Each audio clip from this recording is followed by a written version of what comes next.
সৎসঙ্গে উপস্থিত এবং মঞ্চে উপস্থিত ঠাকুরের পাঞ্জাধারী কর্মী এবং আমার সামনে উপস্থিত মন্দির প্রাঙ্গণে উপস্থিত সকল শ্রদ্ধেয় দাদা ও মায়েদের আমার আন্তরিক আনন্দিত জয়গুরু।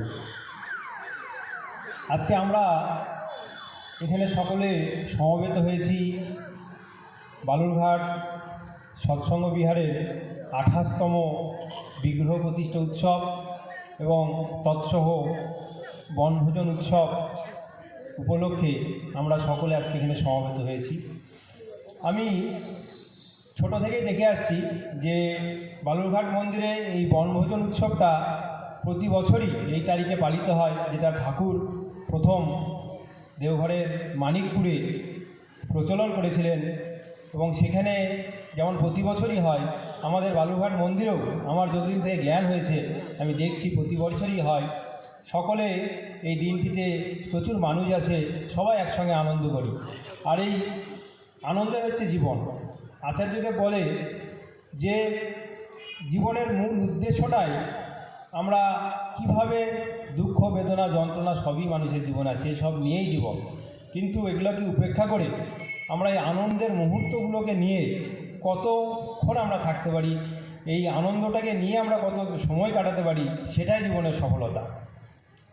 এগুলো তো মানুষের জীবনে থাকবে, কিন্তু এগুলোকে বাইপাস করে আমরা যত তার হয়ে চলবো ততই আমরা আনন্দে থাকবো। এবং সেই জন্যেই তিনি এই উৎসবগুলোর কথা বলেন। এবং এখন আপনারা জানেন যে উৎসবগুলো সব বড় বড় পরিমণ্ডলে হচ্ছে।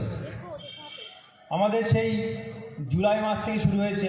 জুলাই মাসে বড় মার জন্মতিথি উৎসব হলো, তারপরে সেপ্টেম্বরে ঠাকুরের জন্ম মহোৎসব হলো, তারপরে আমরা দেওঘরে সবাই চলে গেলাম, গাড়ি রিজার্ভ করে অনেকেই আমরা গেলাম, যেখানে খুব ধুমধাম করে বড়দার জন্মতিথি উৎসব পালন করলাম।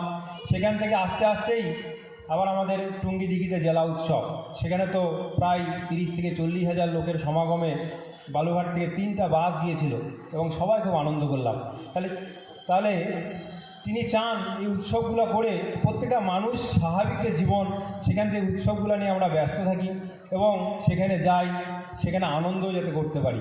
কারণ যত মানুষের মধ্যে আনন্দ, মানুষের সেই আয়ুষ্কালটাও সে তাই বাড়িয়ে দেয়, তাই তিনি চান। এবং আজকে আবার আমাদের বনভোজন উৎসব হচ্ছে।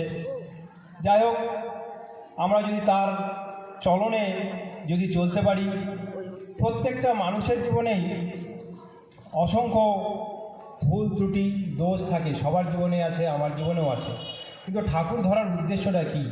ঠাকুর আচার্য, ঠাকুরকে ধরে তার মতো চলে এবং আচার্যদেব প্রতি মুহূর্তে যে আমাদের নির্দেশগুলো দিচ্ছেন, সেগুলো যদি আমরা একটু চেষ্টা করি পালন করার জন্য, তাহলে আমরা এই আমাদের জীবনের যে ভুল ত্রুটিগুলো আছে সেগুলো বুঝতে পারি, সেগুলো ধরতে পারি এবং তার সঙ্গে চেষ্টা করতে হয় সেগুলোকে কিভাবে আমরা সংশোধন করে তার মতো হয়ে উঠতে পারি, তার রঙে নিজেকে রাঙিয়ে নিতে পারি।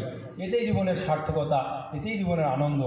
আর আরেকটা ঘটনা বলে আমি শেষ করব, যে আমি সেদিনও বলেছিলাম ঘটনাটা, যে পূজনীয় অবিন দাদা এখন, আপনারা জানেন আগে যেমন আচার্যদেবের কাছে যখন দাদা বয়স হয়েছিল প্রচুর মানুষের সমাগম হতো, এখন অবিন দাদা প্রচুর সমস্যার সমাধান তার কাছে গেলে মানুষ পান, তার সামনে প্রচুর ভিড় হয়। তো কয়েকদিন আগে ডক্টর রাজেশ চৌধুরী তিনি একটা জায়গায় লিখেছেন যে তিনি সে অবিন দাদার সামনে দাঁড়িয়ে আছেন একটা উৎসবের সময়।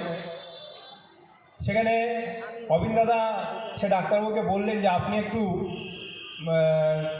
সামনে থাকেন, সেখানে অনেক মানুষ অনেক সমস্যা নিয়ে আসছেন, তো আপনি একটু তাদের কথাগুলো শোনেন। তো তিনি দেখলেন একটা মা একটু দূর থেকে আসছেন, এসে বলছেন যে তার পায়ের হাঁটতে অসুবিধা হয়, পায়ে প্রচণ্ড ব্যথা।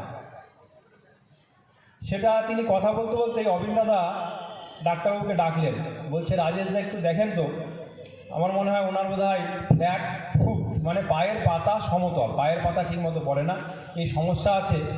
তাহলে ওর জন্য একটা বিশেষ ধরনের যে জুতো হয়, সেই জুতোটা একটু পরলে বোধ হয় ওনার ভালো হয়ে যাবে। শুধু কিন্তু তিনি মাটার সঙ্গে কথা বলছেন এবং অবিন দাদা কিন্তু তাকে দূর থেকে দেখেছেন। তো তিনি মাটার কাছে গেলেন, তাকে জিজ্ঞাসা করলেন এবং পাটা পরীক্ষা করে দেখলেন যে সত্যি তার পা সমতল এবং তার সমস্যা, এবং আগের যে ডাক্তারবাবুর যে প্রেসক্রিপশনগুলো ছিল সেখানেও পরিষ্কার লেখা আছে যে তার ফ্যাট ফুড। তখন ডাক্তারবাবু তাকে সেই বিশেষ ধরনের জুতো কলকাতায় কোথায় পাওয়া যায় সেটা পরার পরামর্শ দিলেন, এবং তারপরে এইভাবে তার যে অদ্ভুত পর্যবেক্ষণ ক্ষমতা, ডাক্তারবাবু বলছেন এটা কি অলৌকিকতা, অবিন দাদি কোনো অলৌকিক ক্ষমতার অধিকারী? তিনি বলছেন আমার মনে হয় যে না, এটা হচ্ছে তার যে অদ্ভুত পর্যবেক্ষণ ক্ষমতা, অবজারভেশন পাওয়ার, এটাই তার মূল উদ্দেশ্য। তিনি প্রত্যেকটা জিনিস আমরা যা চোখে দেখতে পাই তিনি অত্যন্ত নিখুঁতভাবে সেটা পর্যবেক্ষণ করেন, এবং বিভিন্ন মেডিকেল সমস্যার সমাধান করতে করতে, বড় বড় ডাক্তারদের সঙ্গে আলোচনা করতে করতে তিনি এতটাই পারদর্শী হয়ে উঠেছেন যে আমরা এই মেডিকেল জগতে যা জানি তিনি আমাদের থেকে অনেকটা বেশিই জানেন। বলে শুধু এই মেডিকেল সায়েন্স না, এরপরে আমাদের বলছে তিনি বিশিষ্ট সঙ্গীত শিল্পীদের সঙ্গে আলোচনা করছেন যে গানের বিভিন্ন ইনস্ট্রুমেন্ট নিয়ে, বিভিন্ন যন্ত্রপাতির কোনটার কী ব্যবহার, কোন রাগ, সেই তাল, সব কিছু নিয়ে আলোচনা করছেন। তাহলে তিনি সেখানেও বেশ পারদর্শী। আইনের যে বিষয়, উকিলদের সঙ্গে আলোচনা করছেন, জমি জমার খুঁটিনাটি, তাহলে কোনো এমন বিষয় নাই যে তিনি মানুষের সমস্যার সমাধান করতে করতেই তিনি সেগুলো পারদর্শী হলেন। আমাদের জীবনটাও তাই। ঠাকুরকে আমরা যদি শুধু চাই যে ঠাকুর আমাকে এটা দাও ওটা দাও, ঠাকুর ওই হাত বাড়িয়ে আশীর্বাদ করলে আমাদের জীবনে কিছু হয় না। আমরা যখন সমস্যায় পড়ি তাহলে কি আমাদের প্রতিটা মুহূর্তে সেই সমস্যা থেকে কীভাবে আমরা ত্রাণ পাবো তার রাস্তা খুঁজতে হয়। তো অন্ধকারে আমাদের হাঁটতে হয়, হাঁটতে হাঁটতে দেখা যায় একটা আলোর দিশা আমরা পাই, যে আলোর ধরে চললে ঠাকুর আমাদের অবশ্যই সহায় থাকে, আমরা সেই মুক্তির পথ পাই।